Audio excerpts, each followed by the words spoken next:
On this edition of SciTech Now, using your phone to take care of yard work. It's an idea developed by two local entrepreneurs. And we think that we're really introducing landscapers to an entirely new client that they've never seen before. Then find out where solar power might actually work better than fossil fuels. And meet the misfits of our planet, animals whose behavior doesn't quite make sense. Coming up next on SciTech Now. SciTech Now is made possible through the support of our members. Mohawk Valley Community College. Your future starts here, offering education and workforce development ranging from hands-on to high-tech, including nano, manufacturing, electrical engineering, and more. More information at mvcc.edu. And by Giotto Enterprises, whose companies include Fiber Instrument Sales, The Light Connection, Molding Solutions, and Firmer Precision, providing solutions for fiber optic, telecom, molding, and CNC machining industries. More information at giottoenterprises.com.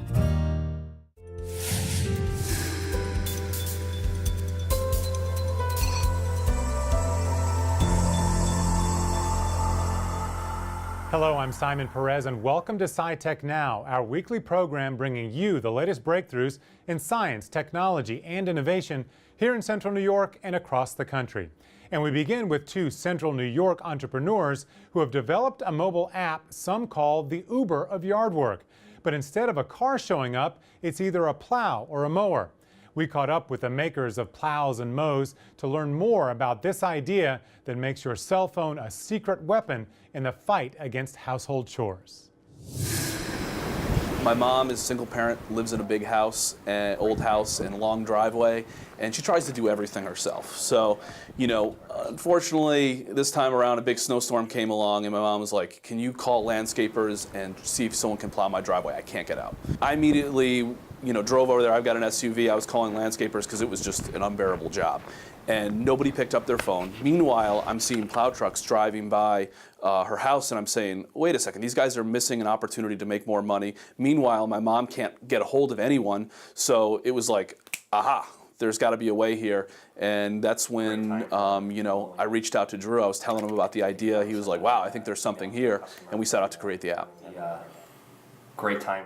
Our consumer base are people that are they're pretty tech savvy, right? The average mobile consumer checks their phones 180 times a day, right? So for us, that's a huge opportunity. Landscaping is in itself in 2015 an $80 billion industry.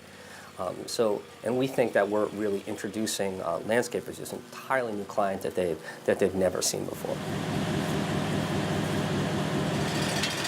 I worked in the industry for a couple bigger companies for a few years and just decided I was going to jump into it for myself. The whole pursuit of, making a better life and living for myself.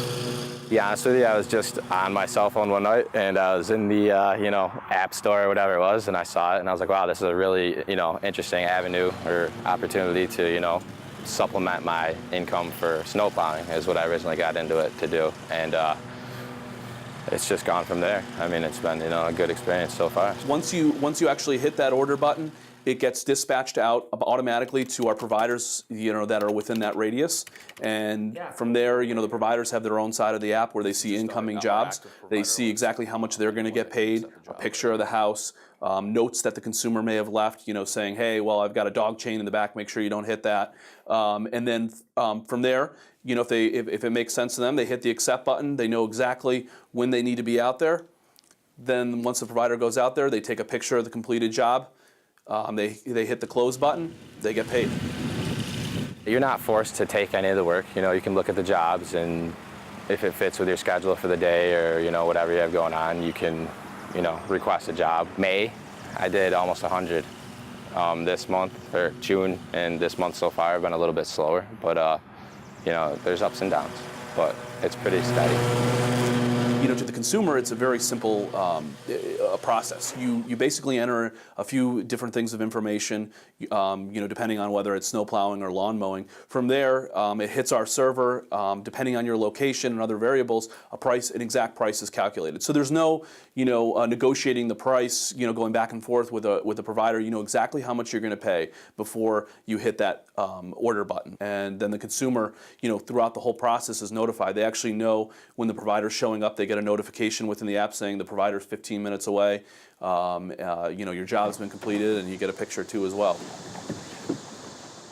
My husband and I both work, 40 to 60, sometimes 70 hours a week. So it's not that we're not capable of mowing our lawn. It's a convenience factor. And the thing with plows and mows, as opposed to a contract with a landscaping company, is if I decide on Thursday that we're not going to have time to mow the lawn that weekend, I can easily schedule it for a Friday, Saturday mow, and we can still have time with our kids. I think, with technology and how everyone has a smartphone now, it makes sense. Everyone's outsourcing their chores these days, and is landscaping being and shoveling especially, it's a real burdensome task. So it just made sense. And then obviously with the amount of orders that we've had and the popularity of our service, it's a really no-brainer to us that it's definitely something that consumers want. The Syracuse company is now active in more than 30 cities. Plows and Mows co-founder Wills Mahoney spent time with us at WCNY's Television and Education Center for an event called Startup Grind. Startup Grind is a monthly event where local business innovators share their personal stories about what it takes to build successful companies. Wills took a moment to reflect on his mentors and the tech environment in Syracuse. Let's talk about mentors a little bit. Do you have mentors early on? Were you seeking mentors? Let's talk about mentorship. Yeah, I mean, I think one of the things we do have an angel investor who kind of remains anonymous, but he's a very successful business guy, and he's like the type of person when he doesn't like give you 100 ideas, but when he gives you an idea, it's like one of those things. It's like you probably should listen to him because he's probably got a life learning story, and he's been really resourceful and helpful when we've had to make big picture, big business decisions. So I think we've been really lucky, and I think what's really cool about it too is there's a lot of angels that might be really quiet, but he's very involved in the company, totally believes in it, and it's been one of the things that I think's really helped us too as well. So that level of engagement was something that you were looking for. What else were you looking for, or what else are you looking for in other potential investors or other mentors or partners? What else are you looking for? I think a lot of people there always say, if you're looking for other mentors in the process, it's one thing to get money, but you also want someone to, be able to bring something to the table. And, some people laugh at that and say that's the story that you always give someone. But I think there's a lot of truth to it. I mean, there's so many different facets in a company, and there's things that I know that I'm good at, and there's things that I know that I'm not good at, and to have a mentor in there that has a strong background and to be able to give you advice and say, hey, you know what, Wills, that's not such a good idea, and I love to hear that. If I'm going down the wrong path, I'd rather have someone tell me before I make a mistake. Exactly. Right. Yeah. Right. So I have some random questions, Sure. Okay, and then we will, I think, open it up to our audience because some of them are really, really dying to ask you some questions. Cool. So, what's your favorite thing about Syracuse and Central New York? I mean, you've been here forever now. I know. Growing a startup. Yeah. And generally, you hear a lot about startups and they go off to Silicon Valley or they go off to New York, they go off to Boston. Why did you decide to stay here? I think what's really great is, obviously I'm married, and both sides of the family are here, and that's really important. I've got a kid now, and the schools are great here. In the winter you got SU basketball to kind of get you through that harsh winter. I've lived here my whole life. Maybe someone can say I don't know any better, but I do love Syracuse, and I think what's really cool about Syracuse is the quality of life here. The cost of living is relatively inexpensive, and it's actually contributed to the reason that we've been able to be so streamlined is we don't have to pay these ridiculous salaries that you might have to in a bigger city, whereas we've been able to really kind of be streamlined as possible with that. So that's been great on the business sector, but overall I'm very happy here. Quality of life is awesome. I think it's great here. Do you fish? I don't fish. Oh, I do. Yeah. And I went out on July 4th and it was awesome. Yeah. So there's tons of great things that Syracuse and Central New York, upstate New York offers. Quality of life is one of them. Whether you're a fisherman or not, this is the great place for you, definitely. I want to talk about the startup ecosystem in upstate because that's a really hot topic right now. Yeah. What exactly is the tech scene? Where is it going? What do you see? What is your vision for the tech community in upstate New York? And how are you contributing to that? I'm really excited over the past like 5 years, especially. Like, you know, I remember years ago going into the city of Syracuse, and it was kind of like a depressing scene.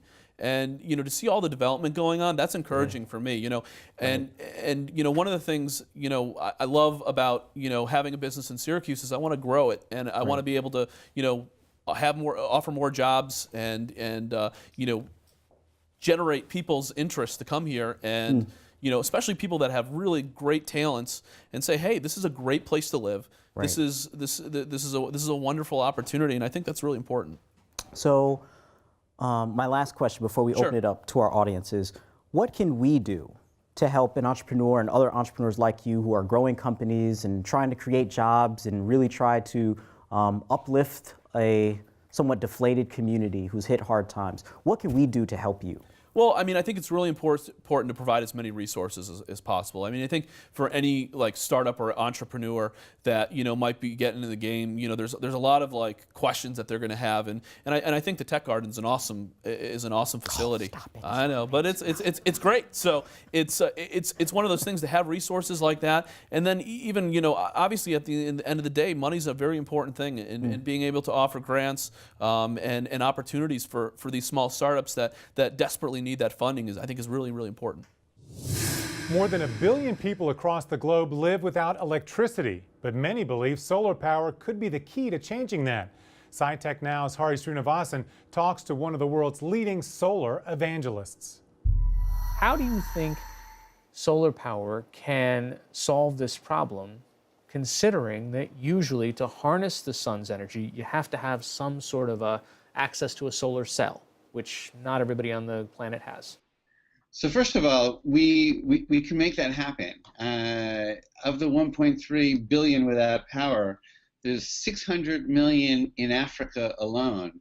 And it is our intention, as well as the United Nations and others, to literally electrify Africa and to give those 600 million people access to power, both off-grid in terms of what we call distributed, but also on-grid. My job is to green the grids. We want to get rid of burning diesel. About 9% of the world's electricity is produced by burning diesel, which is polluting, expensive, and we have to be able to break that habit. So we want to green the grids as we're making more power available to everyone. Is it easier in a developing nation than, say, trying to convince people to change their habits in a developed country like the United States? It's a good question. There's different challenges in different markets. And so in America, you're up against regulatory uncertainty on a national level and also on a state level. You're up against big utilities. You sort of have for some reason, there's still a climate question in some segments of the population, which is astounding. On the other hand, you know, once you have a deal and you plug it in, there's a perception of very low risk. You go to a developing country, and they need the power, and they would love it to be green, but that's not their main motivation. Their main motivation is that they want to lift their people out of poverty. How can you have healthcare without power? How can you have education without power? How can you have jobs and industry without power? So for them, that's the lifeblood. And when people come along, they usually offer these developing nations diesel, and we want to put a stop to that. We want to say green power now. It's cheaper, it's faster, it's scalable, and it can be available where there's big grids or where there's microgrids. Not just the fossil fuel industry, but others will ask, wait a minute, let's look at those 3 points. Is it cheaper? Is it faster? Is it scalable? We are in a magic moment in scientific history and in the history of human development. On half the planet today, solar power is cheaper than conventional energy. And you have to remember, the oil industry has subsidies of close to $600 billion. It's not even a level playing field to begin with. If you got rid of those subsidies, most of the planet, solar power is cheap enough to be able to now compete, and in many cases to undercut. When we do solar fields in Africa, we're killing diesel. They're the poorest people on the planet. When they have power, if they have diesel, they're paying 40, 50, sometimes 60 US cents per kilowatt hour. It's criminal. We can come in for a fraction of that cost. And so in America, we have very cheap energy. And so it's trickier. You need a tax credit and what we call the avoidance cost. But 2015, is grid parity. The magic grail is in our hands, and now we have to deploy. How does this compare to, say, other green solutions that might work? We're in a race against time. The Paris climate talks are later this year, and every country needs an energy mix that fits what is unique about their country. You look at a place like Ethiopia, hydro is phenomenal there, and but what if there's going to be a drought? So you want to build on hydro in Ethiopia, and then you want a certain amount of solar, for example. But agricultural waste, you can make biofuels out of that, and wind certainly also. Wind tends to be more predictable at night, so it's a really good balancing with solar in most markets. So we need an energy mix without fossil fuels, and that is all possible, and it's affordable, and it's scalable today, and that's the revolution. What about the amount of land that's required to make that investment in the solar field, right? So rooftops is very important, and that's part of what we call the distributed model, and we need regulation to be able to encourage that in places where it doesn't exist. But we just built the first commercial scale solar field in East Africa in Rwanda. Rwanda actually is the most dense land per person ratio in the whole continent. And we use 17.5 acres there on an orphan youth village. It's beautiful. And it makes complete sense. There's always going to be land available for this. And what's nice is that you can dual use. If the government wants to plan, you can put some of the windmills also around the same place, and then you can kind of double up your grid lines. But it's just a tiny, less than 1% of the Sahara would power the whole world if you can transmit and store it.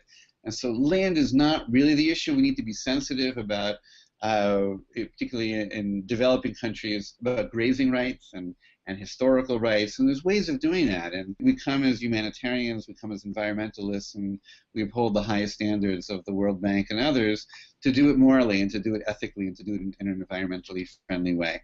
What was it? 1% of the Sahara could power the planet? Break that down for me. It's even less. It's extraordinary. The amount of sunlight that hits the Earth, I believe, in 1 hour can power the whole world for a year. And what we need to do is change our infrastructure. We could power the whole planet on renewables today if there was political will. Now, we did a test case in Israel from the south, the port city of Eilat, up to the Dead Sea. By 2016, is going to be powered 100% by the sun during the day, which is phenomenal. And we want to be able to replicate that in all of Israel. And then hopefully the world will be able to learn from this experiment that we're doing. All right, Yosef Abramowitz, good luck. Thanks so much. Thank you so much. The solar wave is passing through central New York, too. In 2014, the solar advocacy group Solarize CNY installed panels on about 70 homes in Onondaga County. This year, Solarize CNY plans to install 4 times as many. Alongside the fastest, strongest, and smartest animals are nature's misfits. Odd, bizarre, unlikely creatures that don't quite make sense. Given Darwin's theory of evolution, these animals don't seem to have much of a chance of surviving at all. But SciTech Now contributor Jack Ford gives us a scientific look at how these creatures not only manage to cling to life, but in some cases, even thrive. Everyone knows the feeling at some point in their lives. You're not part of the crowd. You just don't fit in. You feel different. Well, it turns out you're not alone. All over the world, there are creatures that have departed from tradition and taken a separate path.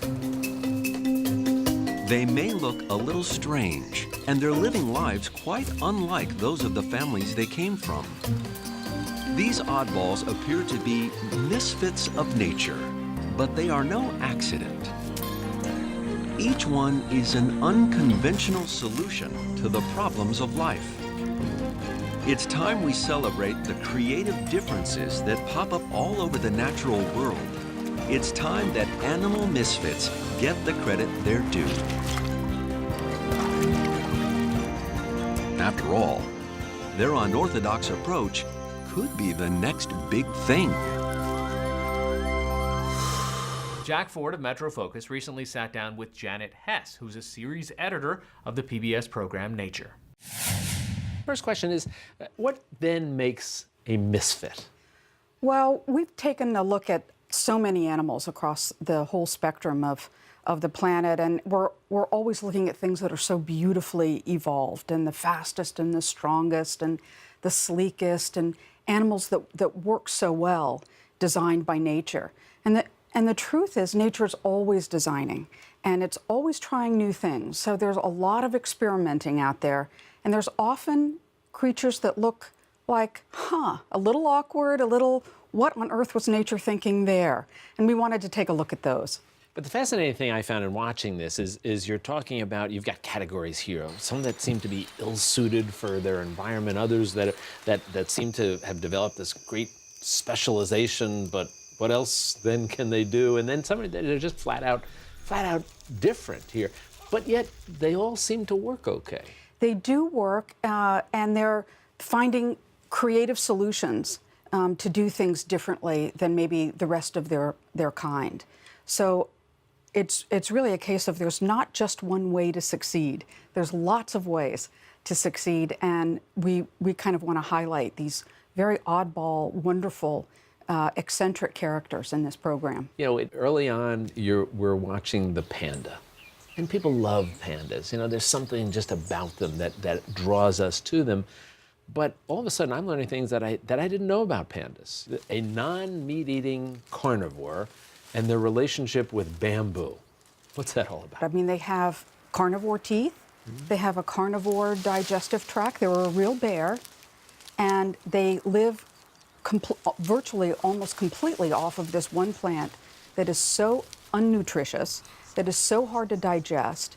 They have to eat constantly just to eke out enough energy, enough calories to keep on going.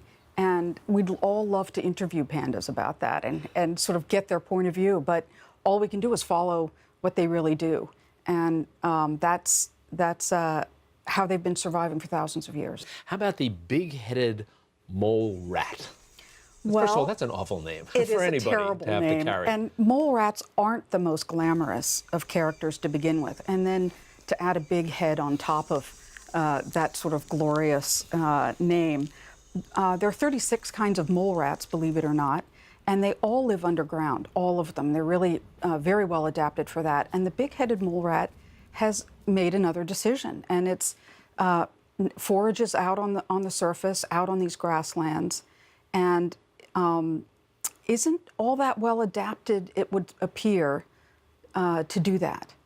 So it doesn't have very good eyesight, doesn't have very good hearing, and it's also the favorite prey of the Ethiopian wolf. So it's really got a problem on its hands. Yeah, you don't want to be a big-headed mole rat if you had a choice. It doesn't sound like your job, your longevity is really good. That's an interesting point. It looks like a mistake. It looks like a mistake. But what's actually happening here is that it's created a partnership with a small bird called a moorland chat.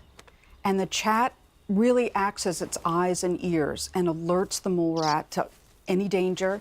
It's got great sharp eyesight. It sees wolves coming a long way away. And of course, the chat is foraging off all the little bugs that and worms and so forth that the mole rat is continually digging up as it forages. So the two of them have teamed up and are able to survive together in that place, in spite of the wolves and in spite of the tough conditions. Message is, it's always good to have a buddy. Sometimes you just need a little help from your friends. Exactly. Let me ask you about one other one, just because it's fun to say, the kakapo.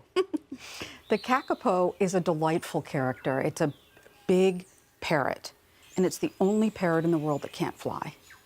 And it likes to feed in leaves that are very high up in the canopy, and it has to climb. So it's a chubby, wonderful little character, and but it's one of those that's really struggling to survive in its own home now. You and I were talking about the fact that nature's been around, the program, that part of nature, been around for more than 30 years. Yes. But still plenty of stories for you to Plenty tell. of stories. There's new marvels and new ways to tell old stories that we're familiar with.